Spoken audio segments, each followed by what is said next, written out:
നേരത്തെ റിഫായി ഷെഹിന്റെ ചോദ്യത്തിന് മറുപടി പറഞ്ഞത് ഈസാ നബിയെ കുറിച്ചാണ്. അത് തെളിവുള്ള കാര്യം തന്നെയാണ് പരിശുദ്ധ ഖുർആനില്. എന്നാൽ അള്ളാഹുവിന് ഉത്കൃഷ്ടമായ നാമങ്ങളുണ്ട്. അതിൽ 2 പേരുകളാണല്ലോ റഹ്മാൻ റഹീം. റഹ്മാൻ റഹീം. ഈ റഹ്മാൻ എന്ന പദത്തിന്റെ വ്യാഖ്യാനത്തിൽ ഈ ലോകത്ത് വെച്ച് അള്ളാഹുവിനെ വിളിക്കുന്നവർക്കും വിളിക്കാത്തവർക്കും അള്ളാഹു അല്ലാത്ത മറ്റു സൃഷ്ടികളെ വിളിച്ച് പ്രാർത്ഥിക്കുന്നവർക്കും അള്ളാഹു ഒരുപോലെ ഗുണം ചെയ്യുമെന്നും, അതുപോലെ റഹീം എന്ന പേരിന് അള്ളാഹുവിനെ ഈ ലോകത്ത് വെച്ച് അള്ളാഹുവിനെ മാത്രം വിളിച്ച് പ്രാർത്ഥിച്ചവർക്ക് മാത്രമേ പരലോകത്ത് ഗുണം കിട്ടുകയുള്ളൂ എന്നും അതിന്റെ വ്യാഖ്യാനമായി പറയപ്പെടുന്നുണ്ടല്ലോ. അപ്പോൾ മുജാഹിദുകൾ വാദിക്കുന്നതും ഇത് തന്നെയാണല്ലോ. ഈ ലോകത്ത് വെച്ചായാലും അള്ളാഹുവിനെ മാത്രമേ വിളിച്ച് പ്രാർത്ഥിക്കാൻ പാടുള്ളൂ. അതിന്റെ അള്ളാഹുവിന്റെ ഉത്കൃഷ്ടമായ നാമങ്ങളിൽ മുഹീദ്ദീൻ ഷേഖ് എന്നൊരു പേരില്ല.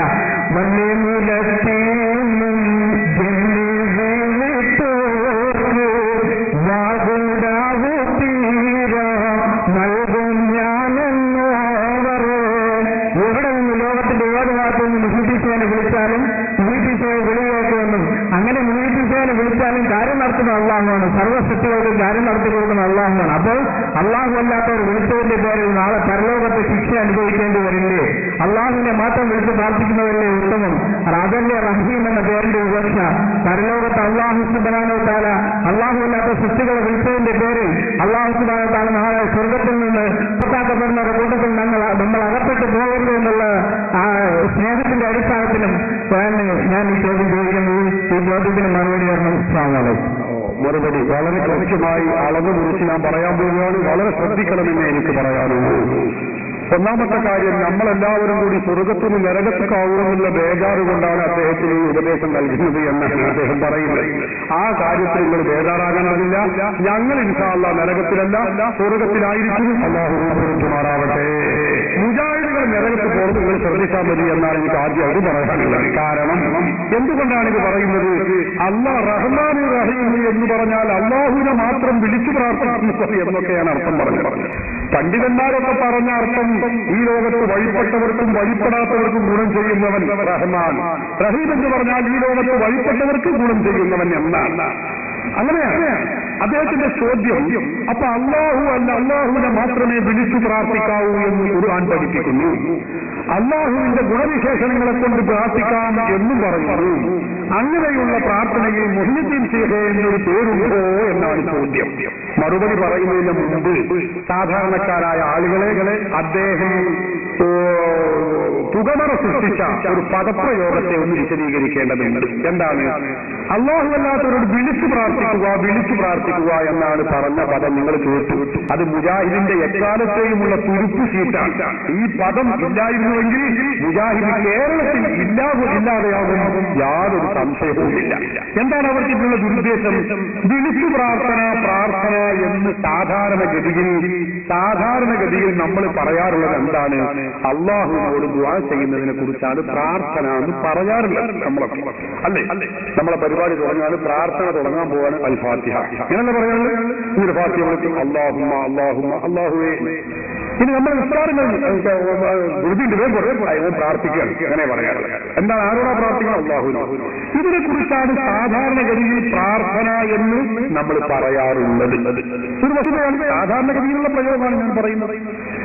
അതേ അവസരത്തിൽ നമ്മൾ മുഹീദ്ദീൻ ഷേഖിനോട് വിളിച്ചു, യാ ഗൗസ് യാ മുഹീദ്ദീൻ അബ്ദുൽ ഖാദിർ ജീലാനി, മുഹീദ്ദീൻ ഷേഖിനെ വിളിച്ചു. അല്ലെങ്കിൽ അസ്സലാത്തു വസ്സലാമു അലൈക യാ സയ്യിദി യാ റസൂലല്ലാഹ് ബിയദി വഖല്ലത ഹീലതി അദ്രികിനി യാ റസൂലല്ലാഹ് എന്ന് റസൂലുള്ളാഹിനെ വിളിച്ചാൽ അതിനെക്കുറിച്ച് നമ്മൾ റസൂലുള്ളാഹിയോട് പ്രാർത്ഥിച്ചു, മുഹയ്യദ്ദീൻ ഷേഖിനോട് പ്രാർത്ഥിച്ചു എന്ന് സാധാരണഗതിയിൽ പറയാറില്ല. പ്രാർത്ഥന എന്നത് മലയാള പദമാണ്. എന്താണ് അതിന്റെ അർത്ഥം? പ്രാർത്ഥന എന്ന മലയാള പദത്തിന്റെ ഡിക്ഷണറികൾ മുഴുവനും എടുത്തു നോക്കൂ. നിങ്ങൾ ശബ്ദധാരാവലി എടുത്തോളൂ, ശബ്ദസാഗരം എടുത്തോളൂ, അതുപോലെ തന്നെ കേരള മലയാള നിഘണ്ടു ഏതെടുത്താലും ഭാഷാ നിഘണ്ടു എടുത്തോളൂ. അതിലൊക്കെ കാണും പ്രാർത്ഥന എന്ന് പറഞ്ഞാൽ അതിന്റെ അർത്ഥം എന്താ? പ്രാർത്ഥന എന്ന് പറഞ്ഞാൽ അപേക്ഷ, യാചന, ചേതം, ചോദ്യം, ഇതൊക്കെയാണ്. ഇതാണ് ഈ പ്രാർത്ഥന എന്ന് പറയുന്നത്. പ്രാർത്ഥന, അർത്ഥന, അപേക്ഷ, യാചന, തേട്ടം, ചോദ്യം, ഇങ്ങനെ വ്യത്യസ്തങ്ങളായ ഹർജി, ഇങ്ങനെ വ്യത്യസ്തങ്ങളായ അർത്ഥങ്ങൾ പ്രാർത്ഥന എന്ന പദം മലയാള ഡിക്ഷണറിയിൽ നമുക്ക് കാണാൻ കഴിയും. അപ്പോ മുജാഹിദ് സുന്നികളെ കുറിച്ച് പറയുന്നത് എന്താ? സുന്നികൾ അല്ലാഹു അല്ലാത്ത മുഹീദ്ദീൻ ശൈഖിനോട് അല്ലെങ്കിൽ ബദരീകളോട് പ്രാർത്ഥിക്കുന്നവരാണ്. എന്താ ഇപ്പൊ മലയാള ഭാഷ അനുസരിച്ച് അതിന്റെ അർത്ഥം? സുന്നികൾ അല്ലാഹു അല്ലാത്തവരോട് തേടുന്നവരാണ്, സുന്നികൾ അല്ലാഹു അല്ലാത്തവരെ വിളിക്കുന്നവരാണ്, സുന്നികൾ അല്ലാഹു അല്ലാത്തവരോട് അപേക്ഷിക്കുന്നവരാണ്, സുന്നികൾ അല്ലാഹു അല്ലാത്തവരോട് യാചിക്കുന്നവരാണ്, സുന്നികൾ അല്ലാഹു അല്ലാത്തവർക്ക് അരുതി നൽകുന്നവരാണ്. ഇതൊക്കെ അല്ലേ അതിന്റെ അർത്ഥം? ഇതിനെന്താ കുഴപ്പം? അത് സുന്നികൾ മാത്രമേ മുജാഹിദ് ചെയ്യുന്നില്ലേ? അല്ലാഹു അല്ലാത്തവരോട് അപേക്ഷിക്കുന്നില്ലേ മുജാഹിദുകൾ? അല്ലാഹു അല്ലാത്തവരോട് ചോദിക്കുന്നില്ലേ? അല്ലാഹു അല്ലാത്തവരോട് അർപ്പിക്കുന്നില്ലേ? അല്ലാഹു അല്ലാത്തവരോട് യാചിക്കുന്നില്ലേ? അല്ലാഹു അല്ലാത്തവർക്ക് അർജികൾ കൊടുക്കുന്നില്ലേ? പിന്നെ എന്താ ഇവിടെ പ്രശ്നമുള്ളത്? അപ്പൊ കഴിഞ്ഞിട്ട് ഞാൻ കഴിഞ്ഞ 2 ദിവസം നിങ്ങൾക്ക് ഇഷ്ടംപോലെ ചോദിക്കാൻ അവസരം തരും. ഞാനത് പഠിപ്പിച്ചിട്ട് നിങ്ങളെ വിടുള്ളൂ ഇൻഷാ അല്ലാഹ്. അപ്പൊ നിങ്ങൾ മാത്രമുള്ള സകല മുജാഹിദുകളെ. അപ്പൊ ഞാൻ പറയുന്നത് ഇൻഷാ അല്ലാഹ്, പ്രാർത്ഥന എന്ന പദത്തിന്റെ അർത്ഥം ഇതാണ്. അല്ലാഹു അല്ലാത്തവരോട് പ്രാർത്ഥിക്കുക എന്ന് പറഞ്ഞാൽ അല്ലാഹു അല്ലാത്തവരോട് അപേക്ഷിക്കുക, യാചിക്കുക, ചോദിക്കുക, തേടുക എന്നാണ്. അപ്പൊ മുഹീദ്ദീൻ ശൈഖിനോട് അല്ലാഹു അല്ലാത്ത മുഹീദ്ദീൻ ശൈഖിനോട് സുന്നികൾ ചോദിക്കുന്നു, യാചിക്കുന്നു, അർത്ഥിക്കുന്നു, പ്രാർത്ഥിക്കുന്നു. ഭാഷാപരമായി യാതൊരു തെറ്റുമില്ല. എന്ത്? നമ്മൾ ഡോക്ടറോട് ചോദിക്കുന്നു, സഹായം ചോദിക്കുന്നു, യാചിക്കുന്നു, അപേക്ഷിക്കുന്നു. രോഗമുണ്ടാകുമ്പോ ഡോക്ടറിലേക്ക് നമ്മൾ പോകുന്നില്ലേ? നമ്മൾക്ക് 1000 രൂപ കടം വരുമ്പോ ഡോക്ടർ നമ്മൾ സാധാരണ സുഹൃത്തിനോട് ചോദിക്കുന്നില്ലേ? ഭാര്യയോട് ചോദിക്കുന്നില്ലേ? അല്ലാഹു അല്ലാത്തവരോട് ചോദിക്കുന്നു, അല്ലാഹു അല്ലാത്തവരോട് അപേക്ഷിക്കുന്നു. ഒരു പ്രശ്നമില്ല.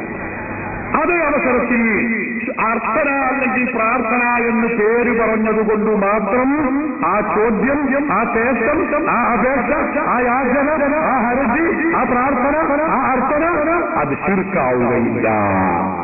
പിന്നെയോ ഈ ചോദിക്കപ്പെടുന്ന ശക്തിയെക്കുറിച്ച് ചോദിക്കുന്നവന്റെ വിശ്വാസം എന്ത് എന്നതിനെ ആശ്രയിച്ചാണ് ഈ ചെയ്യുന്ന കർമ്മം ശിർക്കാണെന്നോ ഇസ്ലാം വിരുദ്ധമാണെന്നോ വിധി എഴുതാൻ പറ്റുകയുള്ളൂ. അതിന് പ്രാർത്ഥന പേരിട്ടതുകൊണ്ട് ശിർക്കായി, പ്രാർത്ഥന പേരിട്ടിട്ടില്ലെങ്കിൽ ശിർക്കല്ല എന്നല്ല. ചോദിക്കപ്പെടുന്ന ആളെ കുറിച്ച് എന്റെ വിശ്വാസം എന്ത് എന്നതിനെ ആശ്രയിച്ചിരിക്കും. ഉദാഹരണം പറഞ്ഞാൽ, ചോദിക്കുന്ന ആള് ഞാൻ ഇദ്ദേഹത്തോട് ചോദിക്കുന്നു ഒരു ഗ്ലാസ് വെള്ളം. എന്താ ഏതവസ്ഥയിലാണ് ചോദിക്കുന്നത്? ഇദ്ദേഹം ഒരു ഗ്ലാസ് വെള്ളം ചോദിക്കപ്പെടുമ്പോ ഇദ്ദേഹം ദൈവമാണെന്നോ, ദിവ്യത്വമുണ്ടെന്നോ, ദൈവാവതാരമാണെന്നോ, ദൈവപുത്രനാണെന്നോ വിശ്വസിച്ചുകൊണ്ടാണോ ചോദിക്കുന്നത്? ആ ചോദ്യം, ആ തേട്ടം, ആ യാചന, ആ അപേക്ഷ, ആ അർത്ഥന, ആ പ്രാർത്ഥന അത് ശിർക്കാണ്. ഇസ്ലാം കഠിനമായി വിലക്കിയതാണ്. അതിന് കാരണം പേര് പ്രാർത്ഥന എന്നത് കൊണ്ടല്ല, പിന്നെ ചോദിക്കപ്പെടുന്ന ശൈലി അങ്ങനെയായിപ്പോയി എന്നതാണ്. ചോദിക്കപ്പെടുന്ന ശക്തിയെക്കുറിച്ച് ദൈവമാണെന്നോ, ദൈവാവതാരമാണെന്നോ, ദൈവപുത്രനാണെന്നോ, ദിവ്യത്വമുണ്ടെന്നോ വിശ്വസിച്ചുകൊണ്ട് ചോദിക്കുകയാണോ ശിർക്കാന്, കുഫ്റാന് ഇസ്ലാം കഠിനമായി വിലക്കിയ കാര്യമാണ്. അങ്ങനെയല്ല നമ്മൾ ചോദിക്കുന്നത്. ഡോക്ടറെ സുഖമില്ല, ഡോക്ടറെ മരുന്ന് തരണമേ എന്ന് ചോദിക്കുകയാണ്, അപേക്ഷിക്കുകയാണ്. എനിക്ക് 1000-10,000 മുറുപ്പിന് ആവശ്യമുണ്ട്, കടം തരണമേ എന്ന് അപേക്ഷിക്കുകയാണ്, ചോദിക്കുകയാണ് മറ്റൊരാൾ. അത് ദൈവമാണെന്നോ, ദൈവാവതാരമാണെന്നോ, ദൈവമൊന്നും കരുതിയിട്ടൊന്നും അല്ല നമ്മൾ ചോദിക്കുന്നതെങ്കിൽ ആ ചോദ്യം, ആ തേട്ടം, ആ അപേക്ഷ, ആ യാചന അത് ശിർക്കല്ല, അത് ഇസ്ലാം വിലക്കിയതല്ല, ഇസ്ലാം കുഫ്റായി പ്രഖ്യാപിച്ച കാര്യവും അല്ല. ഇത് വളരെ ലളിതമായ ഒരു കാര്യമാണ്. മുജാഹിദുകൾ പറയും മരിച്ചു പോകുന്നവരുടെ ചുരുക്കാണ്. ശിർക്കും തൗഹീദും ആകാനുള്ള മാനദണ്ഡം മരിക്കലും ജീവിക്കലും അല്ല.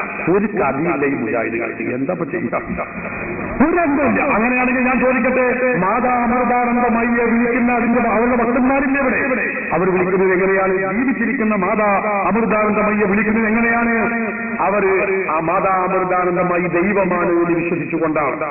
ജീവിച്ചിരിക്കുന്നവരെയാണ് വിളിക്കുന്നത്. ആ വിളി അത് നിങ്ങൾ അർത്ഥനാഥ് പേരിട്ടാലും പ്രാർത്ഥനാഥ് പേരിട്ടിട്ടില്ലെങ്കിലും വിളിയെന്നോ, തേട്ടെന്നോ, അപേക്ഷാനോ, സഹായം ചോദിക്കുന്നോ, യാചനാന്നോ, ഹർജിന്നോ എന്ത് പേരിട്ടാലും അത് ശിർക്കാണ്. അതെങ്ങനെ ശിർക്കാക? പ്രാർത്ഥന എന്ന് പറഞ്ഞിട്ടില്ലല്ലോ. പ്രാർത്ഥന എന്ന് പറയലല്ല അതിന്റെ മാനദണ്ഡം.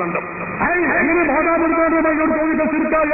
മാതാപിതാക്കളുമായി മരിച്ചിട്ടില്ലല്ലോ, അത് വിഡിത്തമാണ് മുജാഹിദേ. അങ്ങനെയല്ല, ഇത് മരിക്കലും ജീവിക്കലും അല്ല. മാതാപിതാവിന്റെ വിളിക്കുന്ന അവരുടെ ഭക്തന്മാർ അവർ ദൈവമാണെന്ന് വിശ്വസിച്ചുകൊണ്ട് വിളിക്കുന്നു. അതുകൊണ്ട് ആ വിളി, ആ തേട്ടം, ആ അപേക്ഷ, ആ യാചന, അത് നിങ്ങൾ പേരെന്ത് പറഞ്ഞാലും വെള്ളിയാഴ്ച രാവുന്നു തന്നെ ആ പരിപാടി തെറ്റാകുന്നു, ശിർക്കാകുന്നു, കുഫറാകുന്നു. യേശുക്രിസ്തുവിനെ വിളിക്കുന്ന ആളുകളുണ്ട്, ദൈവപുത്രനാണ് എന്ന് വിശ്വസിച്ചുകൊണ്ട് വിളിക്കുന്നു. പാടില്ല. ഇസ്ലാം അത് കടുത്ത ഭാഷയിൽ വിലക്കിയതാണ്. അവർ അവരുടെ മതത്തിന്റെ ഇന്ത്യ രാജ്യമാണ്, അവരുടെ മത സ്വാതന്ത്ര്യത്തിന്റെ ഭാഗമായി ചെയ്യുന്നു.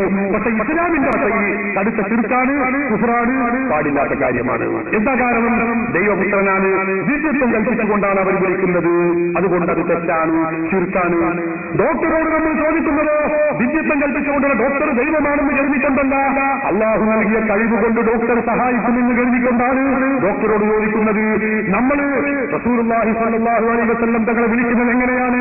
റസൂലുള്ളാഹി സ്വല്ലല്ലാഹു അലൈഹി വസല്ലം തങ്ങൾ ദൈവമാണെന്നോ, ദൈവപുത്രനാണെന്നോ, ദൈവാവതാരമാണെന്നോ കരുതി